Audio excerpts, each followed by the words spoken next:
За нэг бодлооч.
Энэ залуу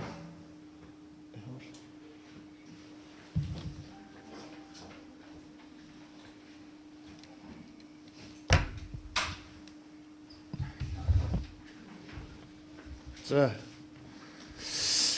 өнөөдөр би MSPT нэг үү зөв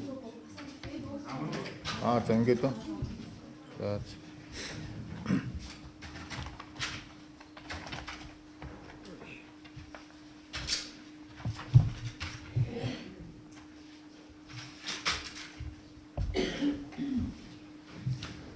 за өнөөдөр сүүлийн үед хэвлэл мэдээллийн хэрэгслээр хүний эрхийн үндэсний комиссийн гишүүн Хүрвийн оюун чимэгтэй холбоотой хууль бус үйлдэлтэй холбоотой хэвлэл мэдээлэлээр цацагдсан мэдээлэл гарсан. Тэгээд мөн бид ялгаагүй тэр хүнтэй холбоотой тэр хүний улмаас хууль бус үйлдэлийн улмаас бид нэр бас хохироод явж байгаа хүмүүс одоо MSPT компаниг төлөөлж борлуулалтын албаны дарга Баатар Сүх гэж хүн байна. Би бол MSPT компани өмгөөлөгчөөр ажиллаж байгаа Атэрдэн гэж хүн байна. Өмгөөлөгч. За энэ хүний талаар мэдээлэл өгөх зорилгоор өнөөдрийн хэвлэлийн хурал зарлажээ. За хүний эрхийн үндэсний комиссийн гишүүн Хүрвийн оюун чимгийн хүү Батбаярын Жавхлан төгс гэж залуу байна. Энэ залуу 2014 оны 9-р сарын 23-ны өдөр MSPT компанитай зээлээр худалдаа авах гэрээ байгуулж хаан улд дүргийн 11-р хороонд одоо MSPT компани барьж байгаа Номон Бийлаж хотноос 4 өрөө орон сууцыг худалдаа авахар болсон. За гэрээгээ байгуулад шууд шинэ байранд нүүж орсон байдаг. Ямар ч төлбөр төлөөгүйгээр орсон. За энэ байр нь болохоор худалдаа авсан байр нь болохоор оюун чимгийн хүүгийн худалдаа авсан байр нь 106.5 м квадрат талбайтай 298 сая 200 мянган төгрөгийн үн бүхий ийм байр байгаа. Мөн 28 сая төгрөгийн үн бүхий автомашины дулаан зогсоол мөн худалдаа авахарлсан. За худалдах гэрээ ёсоор бол гэрээг нь бол та бүхэнд одоо тараад өгсөн байж байгаа. Одоо худалдаа авах гэрээ нь байж байгаа. Энэ гэрээний дагуу бол одоо MSPT компанид Жавхлан төгс гэдэг хүнээс бол нэг ч төгрөг орж ирээгүй. За тэгээд төлбөрөө манайх одоо ингээд удаа дараа шаарддаг. Төлөөч ээ, гэрээнийхээ графикийн дагуу төлөөч ээ гэж шаарддаг. Гэтэл нэг ч төлбөр төлдгөө байсаар байгаад 2018 оны 1 сар хүргэсэн. Тэгээд 1 сараас хойш одоо ингээд байрнаас чөлөөлж өгөө гараа гэд удаа дараа шаардлага хөрвүүлээд шаардсан боловч гардаггүй. Огт гардаггүй. Орос улсын одоо айл байгаа учраас бид нэр албадан гаргаж чаддгүй. Мэдээж хуулийн байгуулалт хандах шаардлага гарч ирж байгаа. Үүнээс холбоотойгоор. За энэ завхлан төгсгийг байрнаас гаргахтай холбоотойгоор хуулийн байгууллага буюу цагдаагийн байгууллагт хандсан. Хан улс дүүргийн цагдаагийн 1-р хэлцээр хэрэг нь эрүүг хэрэг үүсгэхдээ шалгаж байгаа. Холбогдох этгээдүүдэд нь. За шалгаж явах явцад бол хэрэг нь удаашраад шийдэгдэхгүй өнөөдрийг хүрч одоо баг хөөлц хугацаа нь дуусчих шиг байна. Өнөөдрийн байдлаар. За тэгээ бид ингээ арга мухардад байж байтал оюун чимэгтэй холбоотой хэвлэл мэдээллийн хэрэгслэр маш ноцтой мэдээнүүд гарч эхэлсэн. Тэгэхээр мөн бид нэр ялгаагүй хохирж байгаа хүмүүсийн хувьд оюун чимэгтэй холбоотойгоор энэ мэдээллийг цацхан зүйтэй байна гэж үзээд хэвлэл мэдээллийн хэрэгсэл тав хүнд хандж байгаа. Яа тэгэхээр завхлан төгсгийн хүү оюун чимгийн хүү завхлан төгсөн байрнаас гарахгүй мөртлөө хуулийн байгууллагын ажил цаад учруулад удаашруулад идэх. Энийний цаагуур бол одоо оюун чимэн нөлөөлөд хууль бус үйл ажиллагаанд хуулийн байгууллагад нөлөөлөд байдаг нь бол нотлогдож байгаа. Юугаар нотлогдож байгаа юм бэ гэхээр одоо тэр бичлэг хэдхэн хоногийн өмнө лайв ТV-гээр явж ирсэн. Тэр бичлэг дээр болохоор ер нь би дандаа л хууль хүчний байгууллагатай харьцдаг. Энэ авгаа намайг шоронд хийчихнэ гэдгийг мэдэхгүй байна те. Би хийвэл зүгээр шууд уцтаад асуудал алга. Би уцтаад л наадхаа барь ийм юм болоо гэхэд энэ шиг хурдан юм алга гэж өөрийнхөө амаар хэлсэн байж байгаа. Бичлэг нь явж байгаа. Тэгэхээр Пүрэвийн оюун чим хүний эрхийн үндэсний комиссийг анханаас нь байгуулагдсан үеэс нь ажиллаж исэн хүн. Сүүлийн 12 жил хүний эрхийн үндэсний комиссийн гишүүнээр ажиллаж байгаа хүн. Тэгэд ийм хүн хүний эрхийг хамгаалах ёстой хүн би одоо баг уцтаа хүнийг бариад шоронд хориулчихна гэх мэт ийм хандлагатай үг хэллэг хэлж байгаа нь өөрөө хэр ёс зүйтэй байна вэ? Хууль зөрчиж чадчихээн те.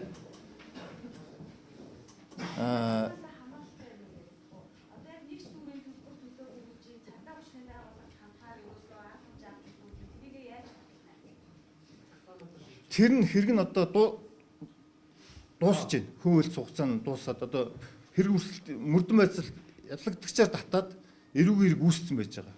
Тодорхой этгээдүүд. Тэгэд мөрдөн байцаалтай ажиллагаан дуусаагүй болохоор хэргийн талаар ярьж болтгоо бас тодорхой. Тэрийг бол товчд нь бид нар та нарын асуултанд хариулж өгч болно. За яаж зөрчиж байгаа юм бэ гэхээр энэ хүн одоо ингээд хүний эрхийг хамгаалах биш эсэргээр одоо хүний эрхийг зөрчигч одоо хууль бус үйлдэл хийгч итгээд болох нь одоо харагдаад байна. Тэгэд сүүлийн үед одоо Монгол улсад хуулийн байгууллагад иргэд одоо ингээд гомдол гаргаад хандаад явхаар үр дүнд хүрэхгүй арга барагдсандаа бүр хэвлэлийн хурал хийгээд хэвлэлээр хандаад явж байгаа нь бол одоо энэ оюун чиг мэтийн хүмүүс хүний эрхийг хамгаалах ёстой хүмүүс нь зөрчөөд явж байгаатай холбоотой гэж хэвлэлийн хурал хийгээд явж байгаа нь бол энэтэй холбоотой гэж бид үзэж байна. За ийм учраас одоо оюун чиг нь одоо мөн бүрэн эрхийнх нь хугацаа дуусаад 9 сар болж байна энэ хүн. Энийг одоо ерөнхийлөгч анх томилсон гэсэн. Намрын инквайр ерөнхийлөгчийн үед бол томилогдсон хүн байлээ анх.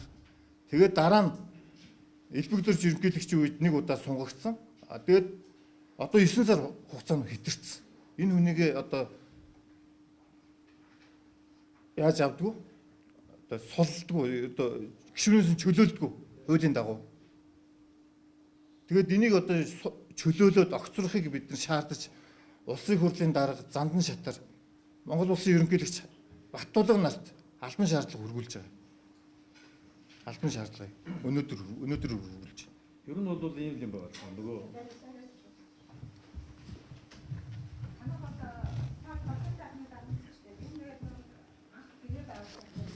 Одоо яг зүгээр ийм юм байгаад байгаа. Бид нар бол одоо барилгын нөгөө салбар бол борлуулалт ямар байгаа вэ?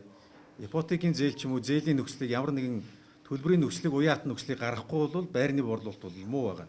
Тэгэхээр бид нар бол 2014 онд 2 жилийн хугацаатай хүүгүү энэ байрыг нөгөө борлуулах нөхцөлтэй юм төлбөрийн нөхцөлтэй борлуулалт хийгдэж ирсэн. Энэ үед бол хүний эрхийн үндэсний комиссийн дарга Оюун Чимэг гэдэг хүн манай хүү байр авч байна.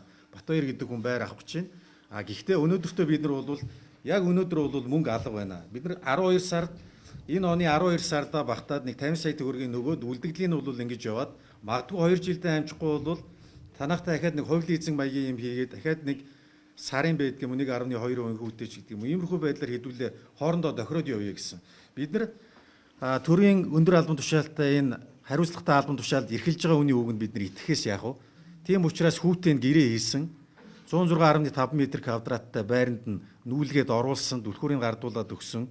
Гэрээгээ бол хийцэн байгаа. Та нарын өмнө бол байж байгаа. Тэгээ гаражтаа авсан өнөөдрийн байдлаар нь 326 сая төгрөгийн борлуулалтын үнийн дүнтэй юмд орж суучаад 2 жил одоо магадгүй 3 жил 4 жил болчоод өнөөдөр нэг төгрөгч төлөөгүй. Бид нар 2018 оноос хойш тэр хүүдэн болон бүгдэнд нь албан бичгүүдийн нөгөө та нар одоо тэгвэл байрныхаа үнийн дүнг төлж чадахгүй бол манай байрыг суллаад өгөөч гэдэг байдлаар хандсан. Тэгэхээр энэ хүмүүс болохоор гардггүй, ерөөсөө албан шаардлага биелүүлдэггүй. Бид нар шууд албадан чөлөөлөх гэрээ хийцэн учраас энэ хуулийнхаа дагуу шууд албадан чөлөөлөх эрх байдгүй. Тэгэхээр бид нар хуулийн байгууллагад нь хандсан, хуулийн байгууллага дээр очдог, бүх юмнууд нь удааширдаг. Тэгээд яг ингэж байж итэл бид нар одоо хаана хандгаа мэдэхгүй. Одоо эн чинь ингэж явсараад хөө хилцэх хугацаанд дууслаа байгууллага хохирол үлдчихэж байгаа байхгүй юу? Иймэрхүү байдлаар энэ хүн бусад магадгүй өөр олон байгуулагч байж магадгүй. Өөр барилгын компаниудаас ингэж байрын салгаад аваад сурцсан ч хүн юм билүү? Бид нар мэдэхгүй шүү дээ. Тэгээд өнөөдөр бол бид нар аргаа барсандаа 4 дахь засаглал гэдэг хэвлэл мэдээллийнхэнтэй хандаад байж байгаа л энэ. Тэгээд Оюун Чимэг гэдэг хүн бол тэгээд яг сайн тэр нөгөө лайв ТV-гээр гарсан бичлэгийг үзлээ л дээ. Тэрэн дээр бол зүгээр л тийм. Та нарыг бол би гэдэг хүн бол хуулийн байгууллагт их хүчтэй шүү. Та нарыг хэлхэл юм бол би бол шоронд хийчих хүч чадалтай ийм хүн шүү. Тийм учраас та нар надаас хол байгаарай.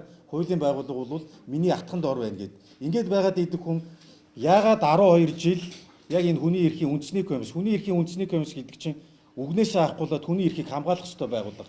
Гэвтэл яагаад хууль хүчний байгууллагаар далаалгаад ингээд иргэдийг хохироогоод иргэд гэдэг компаниг хохироож байна гэдэг компани цаана байгаа ажилчид тэнд цалиа аваад явж байгаа. Энэ хүмүүсийг хохироогоод өнөөдрийг хүртэл ингээд явж байгаа маа. Тэгэхээр бид нар бол энэ асуудлыг нь шийдэж өгөөч. Энэ хүний эрхийн үндэсний комиссийг төлөөлөд явах хүн мөн үү гэдэг байдлаар нь хандж байна. Мөн бас энэ нөгөө хууль хүчний байгууллагууд манай энэ асуудлыг нааштайгаар шийдвэрлэж өгөөч. Ахаад мянган компани иймэрхүү байдлаар хохироод төрийн өндөр албан тушаалтан эсвэл ийм эрх мэдэлтнүүдэнд дарамтлаад ийм байдал байгаадах юм бол яг энэ татвараа төлөөд явж байгаа энэ хувийн сектор чинь бол шалдаа буугаад унаа штэ. Тийм биз дээ. Ийм л байдлаар бид нар өнөөдөр та бүгдийг цуглуулад ярьж байгаа юм нь бол энэ л юм байна.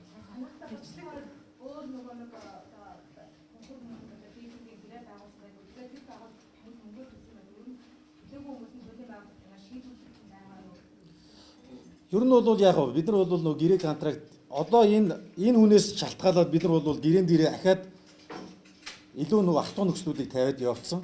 Магадгүй яг энэ үнэтэй энэ 14 оны 9 сард гэрээгээд хийсэн хүмүүс нь бол өнөөдөр байрныхаа үнийн дүн бүгднийг төлөөд ордоор гэрчлэгээнүүдээ бүгднийг аваад явчихж байгаа. Тий эрх мэдэлтэй хүн мөнгөтэй танилтай гэхээр иймэрхүү байдлаар зан авир ийм юм гаргаад явдгийм байна л гэдэг байдал нь харагдаад байна л да. Тийм учраас бид нар та нарт хандж байгаа шүү.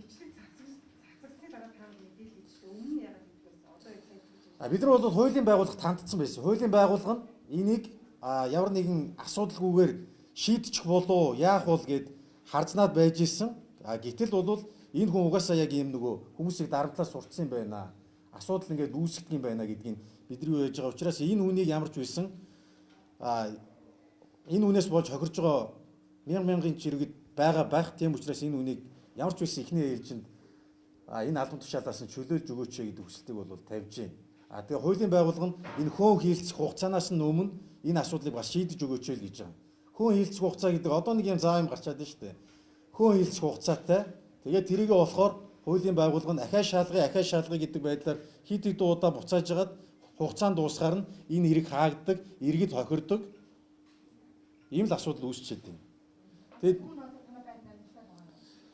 хүн одоо тийм ер нь бол манай байрнаас ингээ гарч ирэхгүй л ингээ байгаад байна.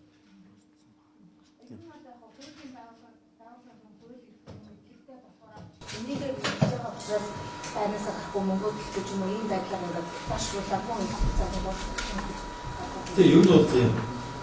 Ч болгоно хууль бишнийх нь нөлөөлөд байна л да. А тэрнээс биш зүгээр нэг хүүхэд хулгай хийчихэд ямар хурдан шийдэгдэг үлээ. 14 хоногийн дараа прокурортой шилжээд тэгээд тэр хүүхэд 21 хоног юм уу тэрэндээ ялаа аваад явчихдаг штеп. Ард иргэдэд ийм хатуу мөртлөө яагаад ийм албан тушаалтнуудад ийм юутэй хугацааг нь уртсаж явсаар байгаа хүн хилцэх хугацааг нь дуусгадаг юм муухай юм жишг тогтцоод байна. Тэгэхээр энэ бүхнийг л бид нар одоо болооч тий хууль хяналтынхнан ч гэсэн энэ төрийн өндөр албан тушаал дээр ингээд байгаа энэ хүмүүсийн ч гэсэн ингэж бити хуулиа зөрчөөч бити ингэж иргэдэг болон татвараа асуудалгүй төлөөд явж байгаа өнөөдөр үйл ажиллагаагаа явуулж байгаа энэ компаниудаа бити ингэж дарамтлаачаал гэдэг байднаас ярьж байна л да тий. Оюун шинжлэх ухааны сайн муу мэдээлэл сургуулсан хийдэг. Сайн муу мэдээллийг бол бид нар одоо энэ мэдээллийн сайтаас л үзэж байна. Сайт болон гадар та нарын одоо энд байгаа ирсэн магадгүй телевизүүдээс гарч байгаа энэ бүх юмнуудаас л үзэж байна бид нар.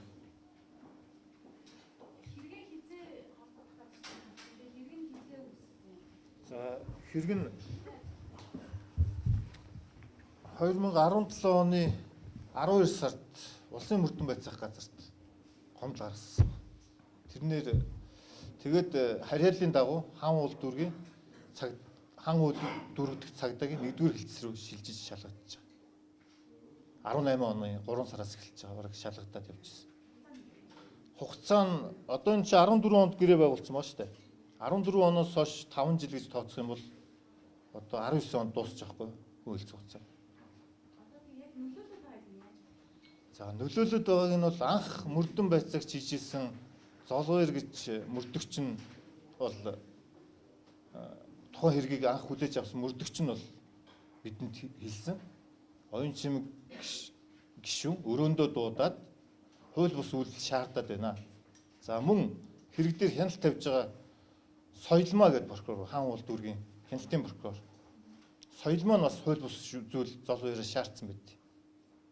Тэгээд золгоёр нь тэрийг хийхгүйгээд би энэ хууль бус үйлдэлд ажиллагаанд ч оролцохгүй гэж хэлснийхээ төлөө нөгөө хан уулын ерөнхий прокурор Ариуна хүртэл уцтаж Ариуна гэж юм. Одоо нийслэлийн прокурорын газрын орлогч прокурор болоод дэвшээ явцсан юм байж байгаа. Энэ хүн хүртэл уцаар чи яагаад прокурорынхаа үгэнд ордгүй юм бэ гэж дарамтлсан байт. Тэгээ би та нарын үгэнд орохгүй энэ хууль бус юм чинь орохгүй гэдэг энэ хүн бүр ажиллаа өгöd явцсан байт. Тэгэж ажиллаа өгөхдөө бүр хэлсэн баггүй юу? Ингээд байна. Ийм нөлөөлөл үзүүлээд байна гэдгээ хэлсэн мэт. Энэ хүн одоо гадаад сургууль сурж байгаа юм шиг бол бид сурах сонсноо. Ба.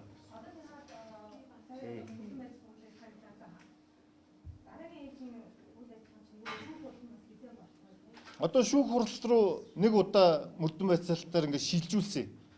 Одоо хэргийг бол шилжүүлсэн. Мөрдөн байцаалтын ажиллагаа дууслаа гэж шилжүүлсэн.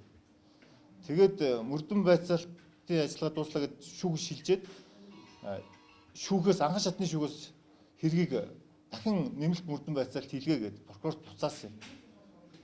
Тэгээ одоо буцаагаад дахиад яваагүй байгаа. Шүүх шилжээгүй явж байгаа. Тий. Тэгээд яг мөрдөн байцаалтын ажиллагаатай холбоотой бол илүү дутуу нөгөө дуусаагүй учраас нэмэлт юм ярьж чад боломжгүй байна л даас янз бүр юм. Ийм л байдалтай. Бэ Батар. За тэгээд энэ төрөлцөж ирсэн та бүхэндээ баярлалаа. Өнөөдрийн хэвлэлээ бодлоо. Өнөөдрийн хэвлэлийн урд ингээд хаач байна. Би ингэнэ. тийм байна.